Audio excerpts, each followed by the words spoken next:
Heute bei den Lately News hat die Deutsche Bahn bekannt gegeben, dass es letztes Jahr zu rund 146.000 Zugverspätungen wegen Weichen- und Signalstörungen kam. Dies sind sogar fast 100.000 Verspätungen weniger als in 2019 oder 2018. Insgesamt seien in den vergangenen 3 Jahren zwischen 1 und 2% aller Züge der Deutschen Bahn wegen Stellwerkstörungen verspätet gewesen. Nicht erklären konnte die Deutsche Bahn allerdings, warum zum Teufel die 146.000 Zugverspätungen in ein und demselben Bahnhof immer wieder passierten. Noch mehr gleich bei den News.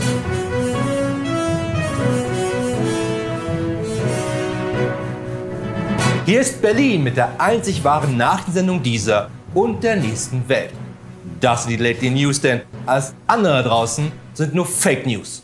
Natürlich auch heute Abend wieder mit mir, Florian Streletz, bekannt aus der aktuell parallel laufenden Tagesschau, wo gerade darauf hingewiesen wurde, dass die ARD ihr komplettes Programm ab morgen einstellt, weil die Konkurrenz sie mit mir nicht nur finanziell ruiniert hat, sondern auch die Ehe mit dem ZDF auf die eine oder andere Probe gestellt hat. Aber was kann denn das ZDF dafür, dass es im Morgenmantel immer noch so jung aussieht? Außerdem, falls du glaubst, genauso cool zu sein wie ich, dann hau mit der Faust auf den Abo-Button und die Glocke, denn nur so haben wir die Chance, Rudis Tagesshow auch quotentechnisch weiter abzuhängen. Natürlich bin ich heute wieder nicht allein im Studio, sondern auch dieses Mal werde ich unterstützt von den einzigartigen Lately News Korrespondenten aus allen Ecken der Welt.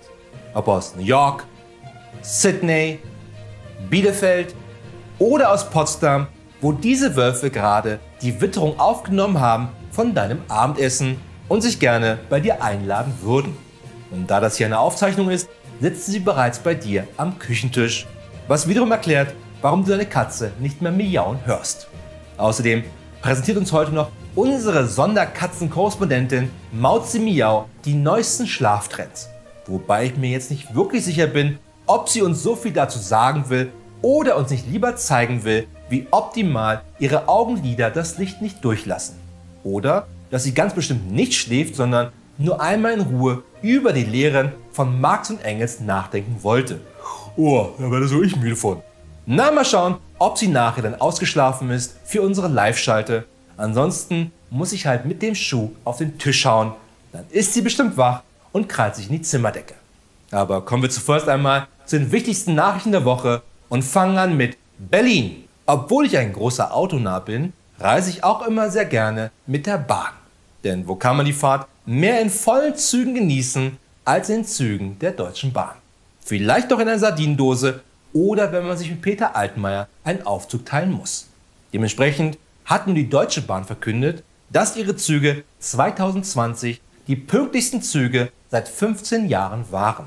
So waren insgesamt sogar 81,8% aller ICE und IC und EC-Züge nach Plan unterwegs gewesen, nachdem es 2019 nur 75,9% waren. Trotz alledem waren immer noch 18,2% der Züge unpünktlich. Und wenn ich mich so in meinem Bekanntenkreis umhöre, dann traten diese 18,2% ausschließlich nur dort auf. Ein Vorteil von 2020 war es sicherlich auch, dass die Passagierzahlen massiv wegen der Corona-Krise gesunken waren. Und gerade das hat die Deutsche Bahn selbstverständlich nicht vergessen. So hat sie auch ihr größtes Problem bei der Unpünktlichkeit erkannt, nämlich den Transport von Passagieren. Entfernt man diese aus der Gleichung, kann man endlich 100% Pünktlichkeit schaffen. Währenddessen in Schubi, wie mir gerade, natürlich vollkommen spontan und nicht vom Teleprompter nur ablesend auffällt, waren in den letzten Wochen sehr viele Überfälle oder Bankräuber Thema vieler News. Und demnach haben nur sehr, sehr wenige Bankräuber oder Diebe diese Nachrichtensendung vor ihrer Tat gesehen. Leider müssen sie die jetzt sehen als Teil ihrer Bestrafung. Die News oder eine Folge der Lindenstraße, was auch immer härter davon ist.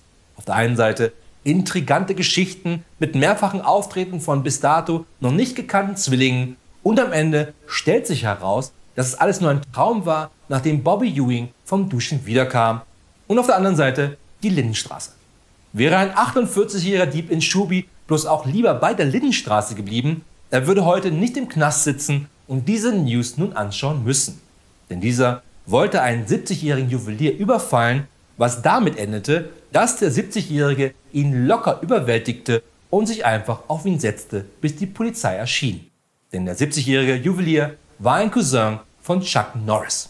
Derweil in Newark. Um mich zu disziplinieren, wenn ich wieder mal versucht hatte, die Schule anzuzünden, was in Spandau nichts Besonderes ist, sondern nur ein Ausdruck von Langeweile und in Spandau total normal ist, griff meine Tante Erna immer zu drastischen Mitteln der Bestrafung, indem sie dem Rektor meiner Schule den ein oder anderen abgetrennten Pferdekopf in sein Bett legte. Und schon war der Schulunterricht wieder spannend. Aber zu einer Maßnahme wie die Mutter eines 25-Jährigen in Newark hätte meine Tante Erna nie gegriffen. Denn die Mutter warf die Videospiel- und Comicsammlung ihres Sohnes einfach weg. Die Sammlung hatte ihr Sohn bei ihr zu Hause im Keller eingelagert. Und da der Frühjahrsputz anstand, musste unter anderem die Erstausgabe von Batman Platz machen für die immer weiter überbordende Weihnachtsdeko des Vaters.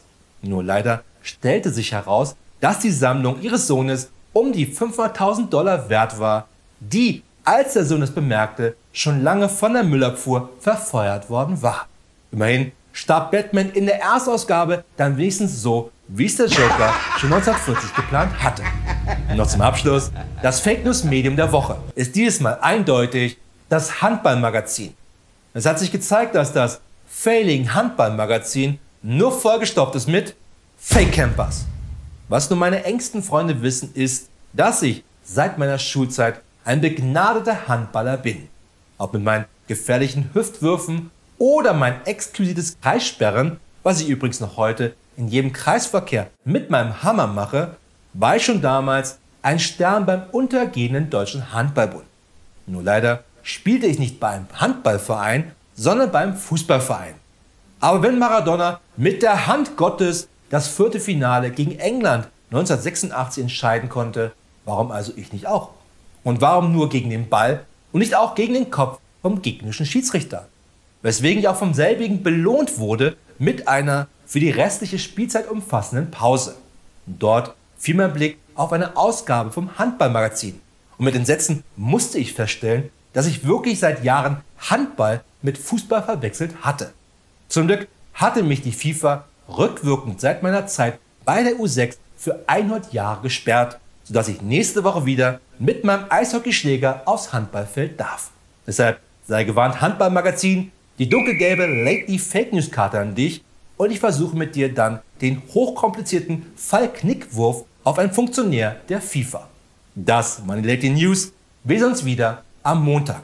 Aber nicht am nächsten, sondern an dem in 10 Tagen. Und nicht vergessen, alles andere da draußen sind nur Fake News.